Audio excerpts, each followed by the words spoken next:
Good morning, everyone. Today is Wednesday, April 7th, 2021. Time is 10:02 a.m. We're continuing our special meetings for the fiscal year 22 budget department reviews.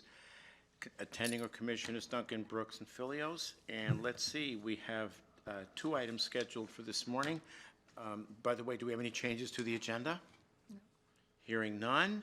The first one is a review of the fiscal year 22 Veterans Services Office budget with Veteran Services Officer Tom Freeman. Tom, go right ahead, sir. All right. Good morning, Commissioners. Thank you for having me here today. Just briefly to go over Veteran Services, what we've been doing and what we're up to. A couple months ago, I gave you our goals for the year, and we are very engaged in local, regional, and national issues. I recently emailed you something that we were dealing with on a national level, so we are pushing along on all areas, working with our local counterparts and nationally. We're continuing to work on the Veterans Home. That continues, very worried that that's going to get behind schedule again. Right now it's butted up right against the fall of 2022. As you're well aware that I've mentioned before, in case you forgot, they did not fund the Veterans Home for winter construction. So if it gets delayed again, we're looking at, the summer of 2023, and it was supposed to open this year. So it's a lot of delays. So we're working very hard to make sure that it doesn't have another delay from what we can do here at the county, working with the state. We continue to contribute with the local media, with articles and things to assist our veterans family members. And increasingly, we're having a lot more work to do with widows and those who move up here and retire and don't have family members to take care of them, which is stretching our resources up here. And we've talked about that a little bit in previous meetings. We're having a lot of issues there. Veterans Council, we're very active in working with all our veterans organizations here locally. And we're doing our best to strengthen our relationships with the VA. I mentioned the National Archives, and I'll get to the budget here in a second. We are going to be working over the next month. The VA is changing over all their software. Everything you see online and everything the VA uses inside their hospitals and everywhere, all that software is changing. So we're going to be setting up a working group to see how that affects our local veterans here. So there is the director of that software install is going to be coming here today. I'll be meeting with her today to set up this working group that's going to be happening at the end of the month and involving a lot of veterans here in the county. And that, excuse me for interrupting. Sure. That changeover is not going terribly smoothly, is it? No. Because I try to email my local people here in Coeur d'Alene, and I end up being shunted to Portland. And I asked my doctor, what about that? And he goes, it happens to me too. So there's some substantial bugs that need to be ironed out. Right. And Spokane is ground zero for the new software before they roll it out to the nation. So that's why we're heavily involved here, and they're asking for, our office to, get a working group together to give them some feedback on all these software issues that veterans are struggling with. And specifically, a lot of this software isn't designed for people in their 70s and 80s and 90s, and that's the majority of the people that need most of the services. So it's a mess in some ways. So, okay, all of that to me affects the budget, and for our budget on our summary sheet, the goal was to keep no increases, and my budget overall actually dropped. I moved a couple line items around, but there's really not a lot of changes. On the A budget, to be particular, we discussed salary last year, mid-year, and when we left that meeting, the discussion ended that we would re-engage the service officer salary for the new year during budget planning. So I added that in there, and I gave you all a sheet that came from Sylvia, and we always talk about market. And on here, the VSOs in Spokane County, they were having a hard time keeping all their VSOs. They've had a lot of turnover, and they increased their salaries substantially to meet the national average. So we talked about a lot about that last year, and so I give you this document here, and which you can discuss more with Sylvia as you consider, salary increases for the veteran service officer. Okay. B budget, there was no increase there at all. I did move some line numbers around. We had some line numbers where nothing was being charged to those line numbers. One of them was for building security, the alarm system. Well, Building and Grounds pays for that, but for all the way back in the budgets that I could see, we were giving money for the building security, but it was never charged. There was no money against it. So I moved that $505 over to, to purchase a desk, for me this year. So I'd be glad to send you pictures of my desk, what it looks like. I need a new desk. Okay. So, but otherwise, there were no increases to my, to the Veteran Service Office budget. And overall, it decreased. We are in the process of the contract for the furniture that you all authorized last year. It is on order right now, and we hope to receive it here in the next couple of weeks. And this is not decorator-style furniture? No, this is ADA required furniture for those who have disabilities. So we have some of them that are extra wide, some are extra tall, and they're designed for easy cleanup because we have veterans that come in and have accidents that we have to clean up behind them. So, so. Are your doors open now? No, we're still locked because we have little tiny offices to meet in. And two, I was waiting on more information to come down from the county on how we should be, based on recent, at the Panhandle Health, what's going on there with the mask mandate being removed. So me personally, I don't recall seeing anything from the county on what you all are recommending, how we operate. How have you been handling it when someone has to sign a document? Yeah, so we do everything by the phone, but then when people come in to sign documents, we make appointments for them to come in to the office, so that way they're there by themselves, so there's less exposure to other veterans and to us, and then we clean up after they leave, and then we lock the door. So we have continued to operate that way until we get further guidance. Nobody is not getting any services. It's just a change in the way we provide the services. So, Well, once you get your furniture, I think you can probably consider opening back up. yeah.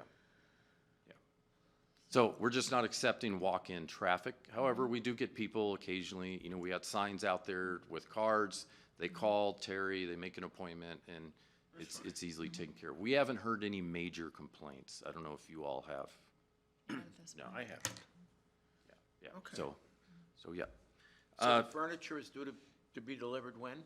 I'm waiting. It has to be manufactured, so I'm waiting for them. It just got on order this week, officially on order, and so we're waiting to hear. They're going to come in and rip those benches out, Building and Grounds, and finish tiling in that area, and then the furniture will be an easy just drop in place. Cool, okay. Yeah, we're excited about that. And then I have nothing for the C budget, so everything is up in the A and B budget. Okay. Any questions for Tom? Tom, the $5,000 increase, is that for one of you?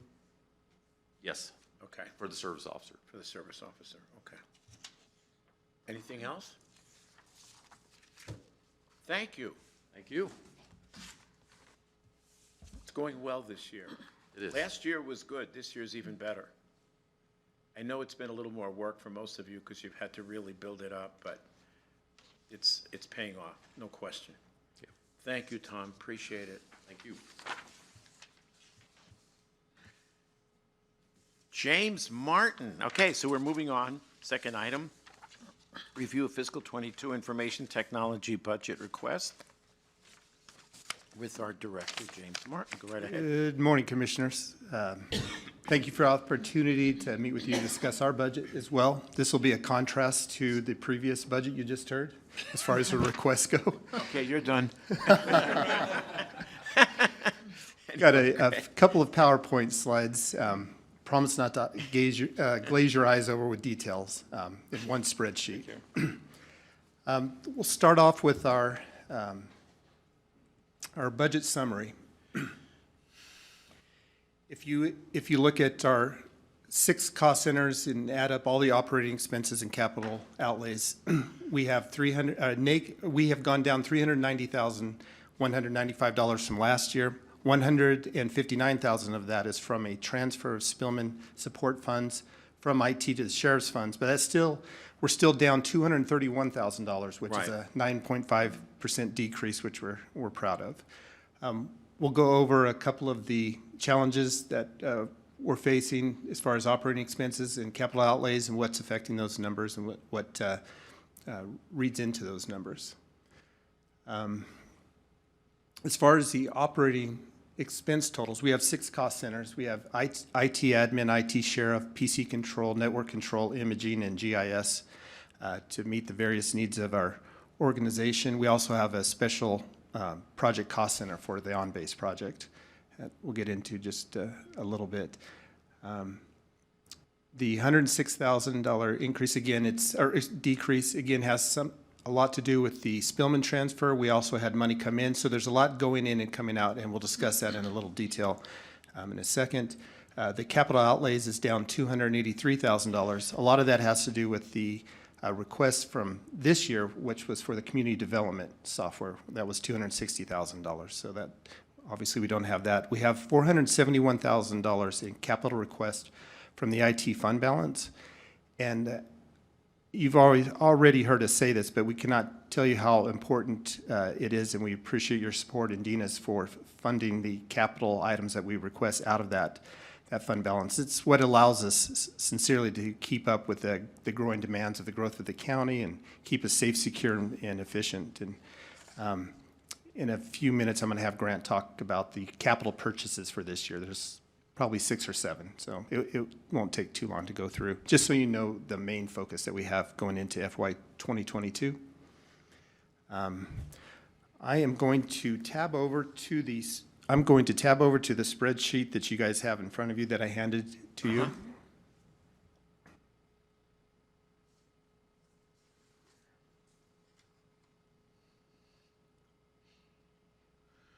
You broke it.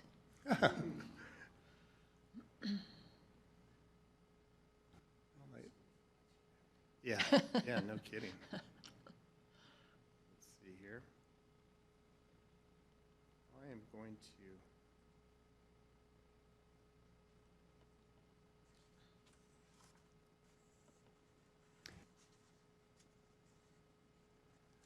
Sorry about that. Please don't pay attention to that part. If we look this is the summary that we just saw, the 390,000, but 231. So if we go into our 6 cost centers, what you have before you is this spreadsheet. I have another tab here that just discusses some of the details. We'll go through it quickly so I can show you what some of the issues affecting each of these cost centers are. If we start with, this is the main admin cost center, the first of our 6. Our operating dollars in this has gone down $68,000 in this particular cost center. $37,000 of that is from decrease in the consultants from Stan Brennan's contract last year, as well as community development's annual software support has gone down $15,000. So there's 2 items affecting that. $161,000 decrease. A lot of that has to do with what we just discussed, the ComDem software from last year. The IT Sheriff Cost Center has gone down $124,000 in the operating system budget. Again, that's the majority of that is $159,000 transfer to the Esso. We did have an increase. Soft code did get moved into the IT budget, or the IT Sheriff's budget, but the net change was a $124,000 decrease. So, no capital requests out of that one. But on the PC control, $53,000 increase. 48,000 of that is from the MFP replacement normalization line item that Grant came before you, I Yes. think last week. Yes. And we've got a deluge of MFPs being requested. MFP being what? Multifunction printer. So they're just a printer, copier, fax machines. Right, okay. Yeah. Sorry. Network control, the increase in operating budget is from our new email archiver that we're looking at purchasing very soon. The support costs for that is going up. The capital outlays have gone down 94,000. That is what Grant is mostly going to speak to as far as the IT capital plan requests. Imaging budget, we're requesting a $13,000 increase. Any of these, certainly feel free to ask more detailed questions. I'm obviously going fast, but it's only for the okay. interest of time. There was a myriad of things that caused this increase, and we can go into details for that, but this matches what was actually spent last year. GIS, Mr. Christensen's budget went down $1,426, and that adds into that total of $390,000 that we went through down overall. So good job, Dave.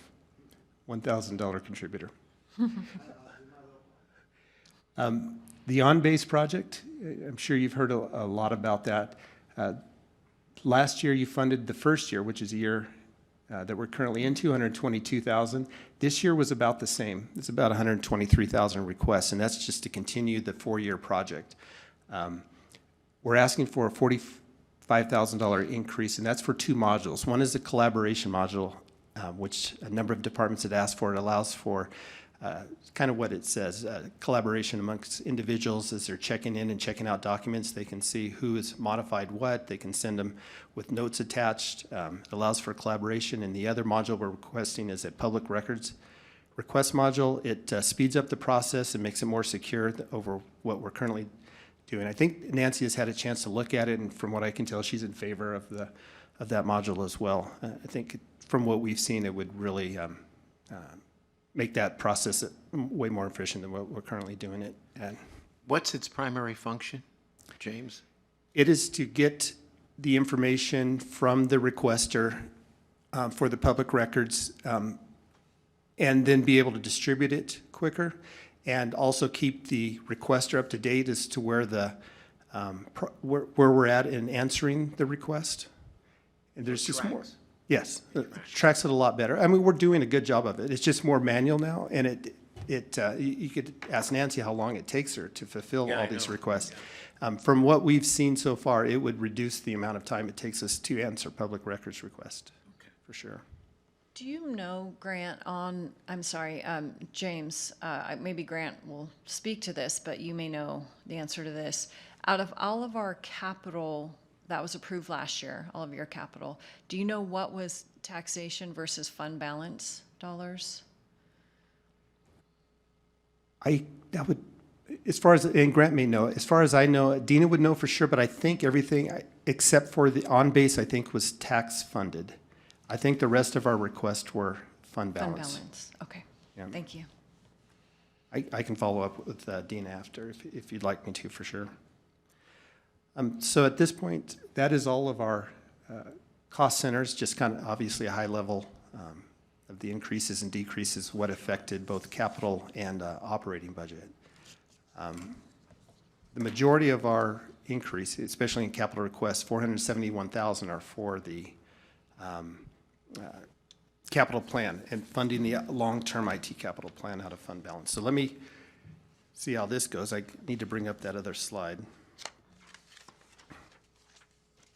Under network control, is that where we're going? Correct. Okay. I've taken the liberty of listing each of the items out of network control. That all adds up to 471,000. So Grant, if you can hear me, can you go ahead and speak to each of these items? Yeah. Are you on the fund balance slide, James? Yes. Correct. Yeah, just Okay, make it brief, just so that we have an idea. Go ahead. I think it's almost Okay, self-evident.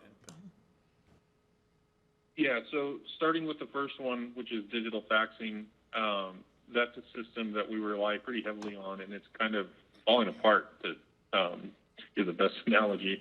The company has kind of gone away from supporting it, and we need to find a new one. So what this does is it allows people to send and receive faxes via email instead of a physical fax machine, and that can cut down a lot of time and cost because they receive it digitally, they can file it digitally. There's no need to get the paper copy printed out and then rescan it or anything like that. So it's quite an efficiency maker. So we need to keep it going. And we've had the one that we have now for probably a better part of 10 years. So it's definitely lived its life, but it's time to find one that we can get better support on and keep running adequately.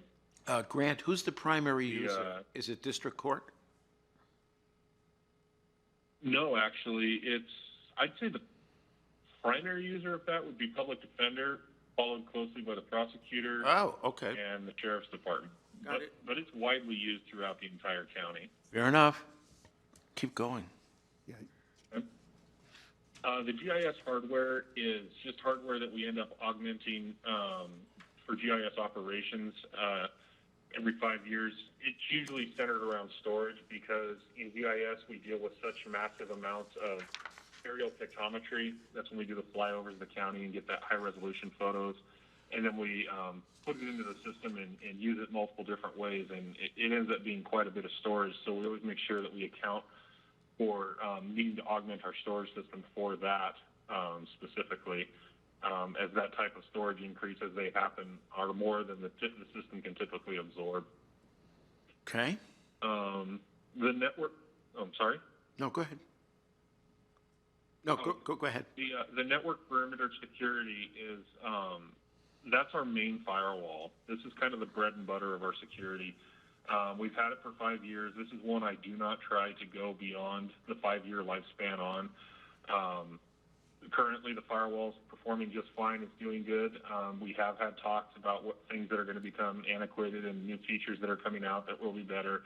If I had to pick one thing that we do on the network side of things anyway, that we can't afford to try to get by extra years with, this is that one. So pretty important one here.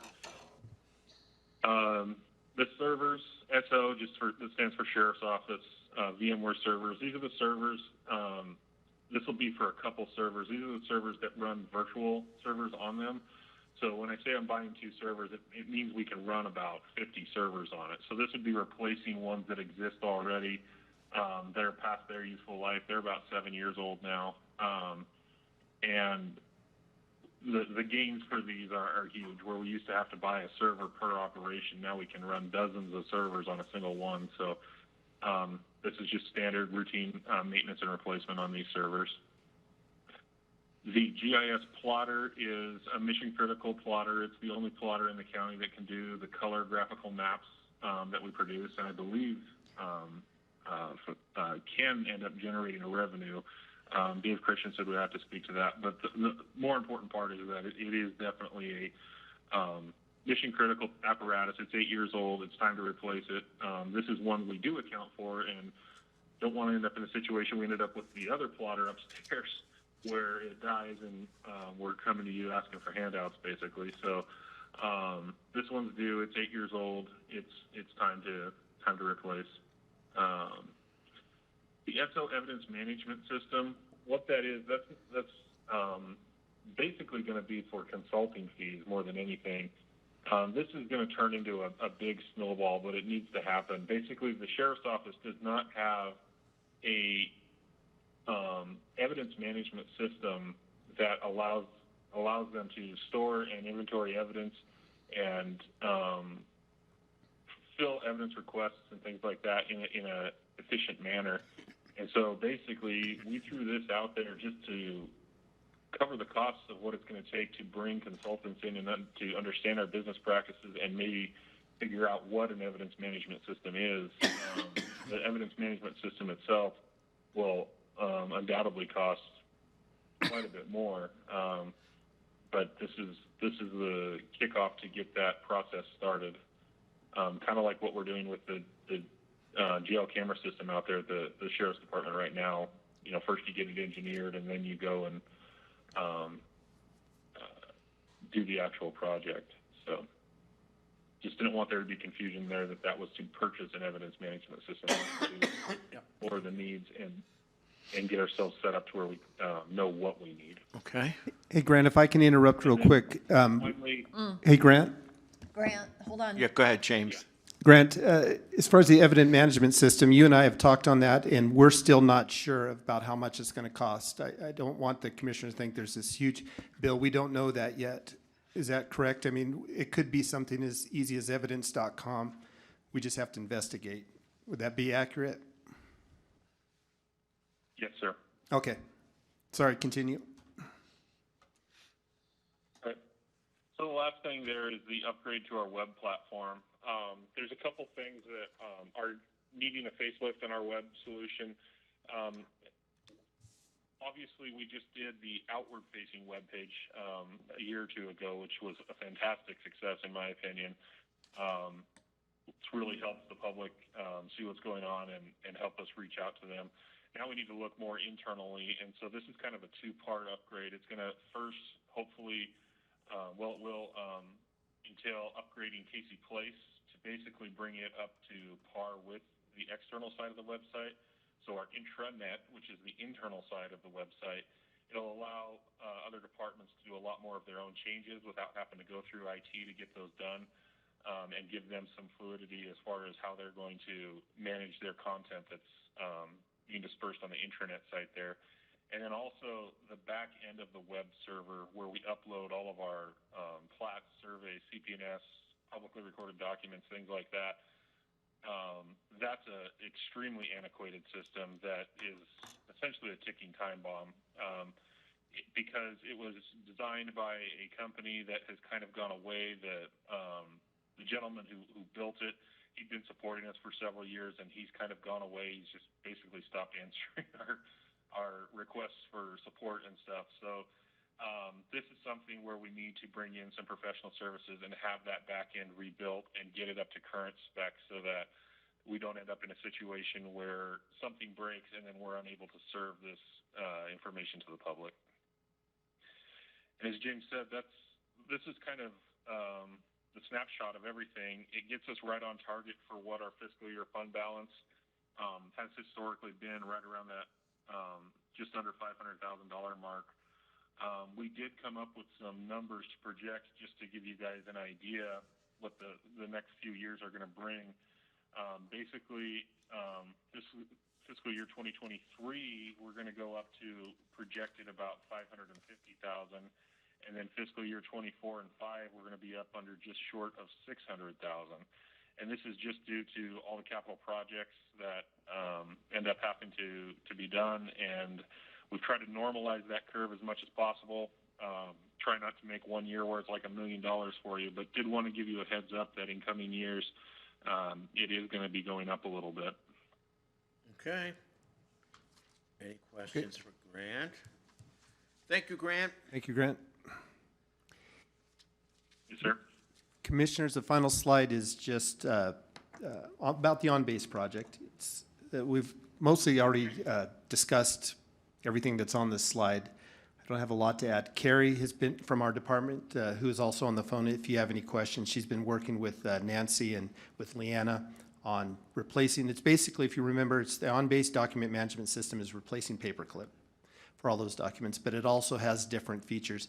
For instance, Carrie's been working with Leanna to update your agenda management. So we don't have exact timelines yet, but we're getting close to be able to give you timelines. And so far, everything is going very well. So I don't really have a lot to add other than just to remind you that for that project, we still have 2 more years after this year. And then that project will be complete, and we'll just go to annual maintenance. I want to say that was part of the ongoing taxation instead of the fund balance we wanted to make sure that that was covered, I believe. So, There was discussion, I remember that from last year, of where that money was gonna take, and I believe you're right that it was taxation as opposed to fund balance. okay. That it? But Commissioner, that's it. I appreciate you staying along with me as best as possible, and unless you have any more questions, that's all we had. All right. You good? Yep. Thank you, James. Thank you, Commissioners. Thank you, Dave. Anybody Thank you, on the Grant. phone have anything to add? Public comment? No, thank you. Okay, so hearing none, time is 10:33, and this meeting is adjourned. Thank you, everyone.